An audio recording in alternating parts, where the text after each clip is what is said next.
Evet arkadaşlar. Şimdi geliyoruz Hegel'in tarih konusundaki görüşüne. Üç türlü tarih anlayışı var. Hegel diyor ki üç türlü tarih anlayışı var. Bir, otantik tarih neyi kastediyor açıklayacağım. İkincisi yansıtıcı tarih. Üçüncüsü de felsefi tarih. Otantik tarihle kastettiği şu. Diyor ki tarihçi yaşadığı dönemi anlatıyor. Geçmişi değil. Şimdi yaşadığı dönemi anlatması demek, tarihçinin bilincinin yaşadığı toplumun bilinciyle özdeş olması demek. Özgün tarih de denilebilir. Almancası Quellengeschichte Almanca. Yani kaynak tarihçesi olarak da çevrilebilir. İkincisi reflektierende Geschichte, yani yansıtıcı tarih. Diyor ki bu tarih içinde yaşadığı toplumu tarihi anlatmıyor, geçmişi anlatıyor. Tabii geçmişi anlatınca ortaya şöyle bir sorun ortaya çıkıyor. Geçmişi bugünkü bakış açılarından analiz etmeye çalışır. Bu diyor çarpıtmalara neden olur. Dolayısıyla tarihçi eğer geçmişi anlamak istiyorsa geçmiş dönemin düşüncelerini çeşitli yollardan kavramak zorundadır. Yazılı kaynaklardan olabilir. Hegel zamanında arkeoloji çok gelişmemişti. Moleküler biyoloji gelişmemişti. Gen teknolojisi gelişmemişti. Yani geçmiş tarihi bugün artık hem yazılı eserler üzerinden, arkeoloji üzerinden, hem teknik tarih üzerinden, sanat tarihi üzerinden mümkün, ama mümkün olduğu kadar geçmişteki insanları nasıl düşündüğünü açığa çıkarmak. Ve bu reflektif tarihinde 4 biçim olduğunu söylüyor. Birincisi diyor genel tarih diyor. Genel tarihlerin en neyi kastediyor? Bir tarihçi, örneğin ben son günlerde dünya tarihi üzerine kitaplar okuyorum. Geneli alır. Dünyayı, Avrupa'yı ya da alır. Buna genel tarih deniyor. İkincisi özel tarihtir. Özel tarihlerde diyor tarihçi bir dönemi ele alır, inceler. Yani Osmanlı İmparatorluğu'nun bir dönemini alır. Ya da bir kralın yaşamını ele alır, inceler filan. Bunlara özel tarih diyor. Bir de diyor pragmatik bir tarih vardır. O da şu, geçmiş tarihten bugün için ne öğrenebiliriz? Bu da önemli bir tarih. Dördüncüsü de eleştirel tarihtir.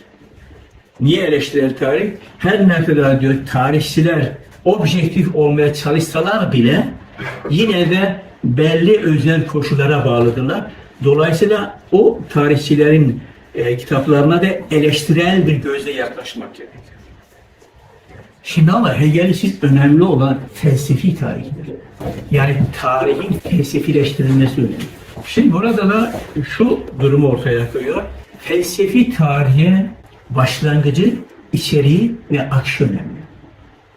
Peki nereden başladı? Çok ilginçtir.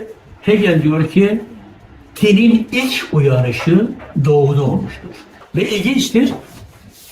Dinin ilk uyanışının Zerdüştlükle başladığını söyler. Niye Zerdüştlükle?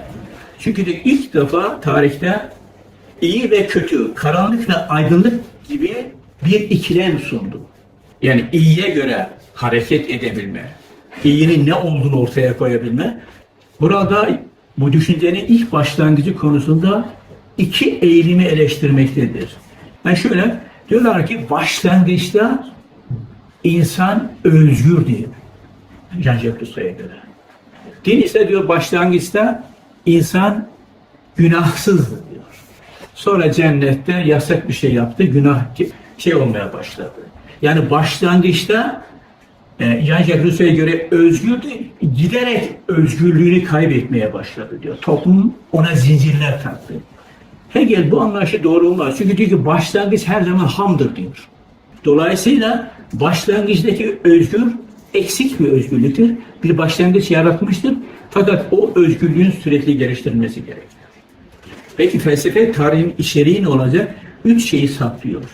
Bir, felsefe tarihi değişimi izah edecek.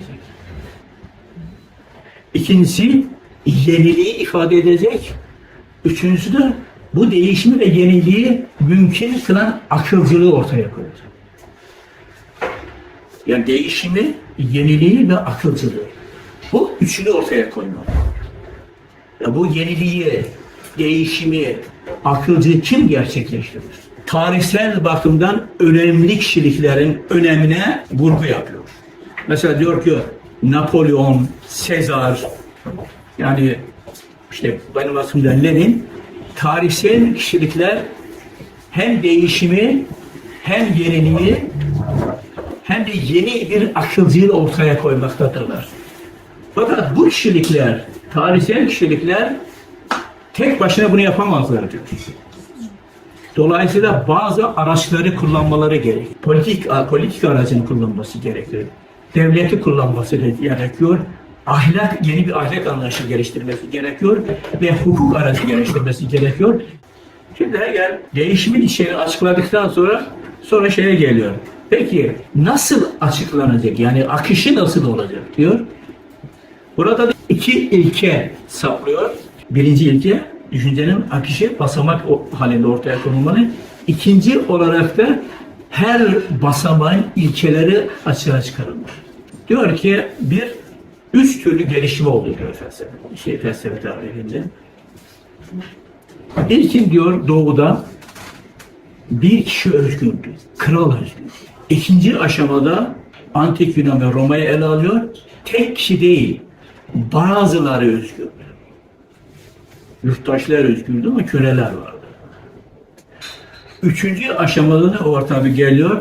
Artık Cermen dünyasında artık herkes insanın özgür olduğunu kabul etmeye başlamışlar. Herkesin özgür olduğu aşamadır. Şimdi Hegel'e yöneltilen bir suç vardır. Hegel diyorlar tarihi sonlandırdı diye. Şimdi bu çok tartışmalı bir konu. Burada ben sadece kendi yorumumu söyleyeceğim. Hegel şöyle diyor. İnsanlık aslında ulaşılabilecek en üst kavram özgürlüktür diyor. Özgürlüğün ötesinde daha başka bir kavram yok. Bu özgürlük düşüncesi altında tarihte bir gelişme olabilir. Fakat özgürlüğün ötesinde başka bir kavram bulunamaz. Özgürlük son kavram olduğu için tarihin son aşaması oluşturmaktadır ama özgürlük sloganı içerisinde tarihin akışı durmaz. Üçüncü konu özgürlük sorunu. Şimdi notlar almıştım ama notlarıma bakmam gerekmiyor. Şimdi burada da Hegel'in ilk eseri, önemli eseri Tin'in fenomenolojisinde efendi ve köle. Aslında köle kavramından ziyade uşak demek lazım. Efendi ve köle diyalektiği Türkçe'ye yerleşmiş. Orada şundan hareket ediyor. Diyor köle efendinin gücünden değil, efendiye karşı gelme cesaretini gösteremediği için köledir diyor. Ölümü göze alamadığı için köleliği kabul ediyor. Efendinin gücünden kaynaklanmıyor. Ölümü göze alamıyor. Şimdi Hegel'den çok önce 15. yüzyılda çok önemli bir Fransız düşünür. Eğer hatırlarsan Boétie denilen bir düşünür. Çok ilginç bir kitabı var. Türkçe'ye de çevrilmiş. Gönüllü siyasal kulluk. Adam efendilerin nasıl baskı uyguladıklarına değil, insanlar gönüllü köleliği neden ve niçin kabul ediyorlar? Onun üzerine yoğunlaşıyor. Günümüzde gerçekten yaygın bir şey, gönüllü kölelik. Ölümü göze alamadığı için.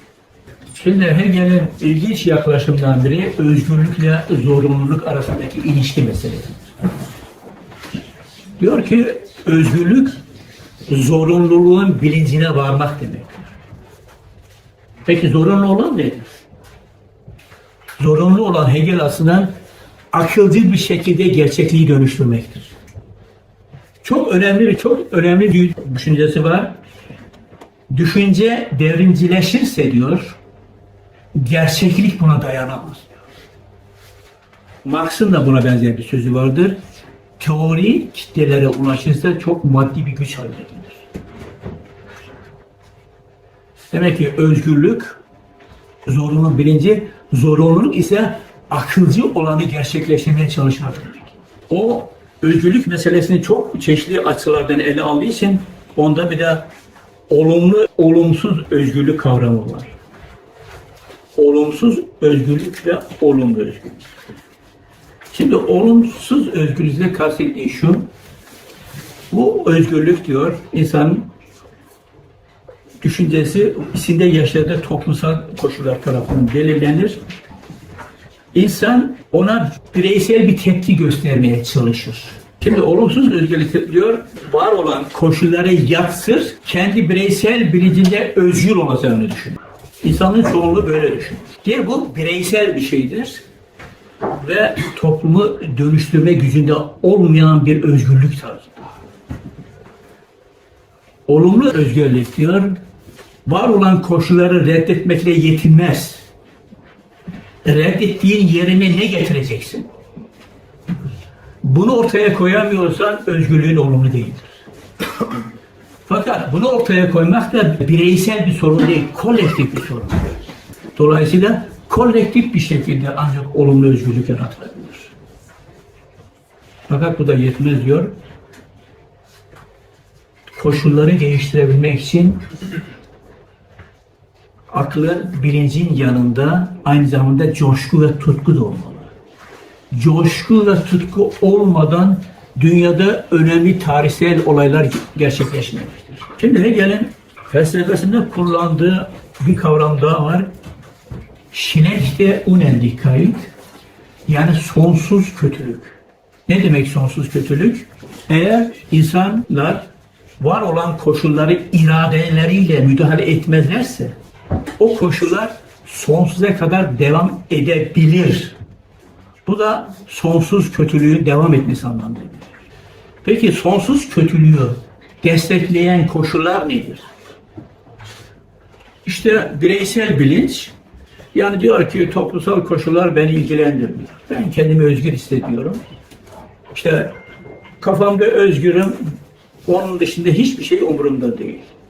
Bu tavır kötü sonsuzluğun devam etmesine katkıda bulunur. Kötü sonsuzluğun devam etmesine katkıda bulunan diğer bir şey ise dindir diyor. Çünkü din toplumsal koşulları değiştirmek için bir çaba göstermez. Hegel din için mutsuz bilinç kavramı kullanır.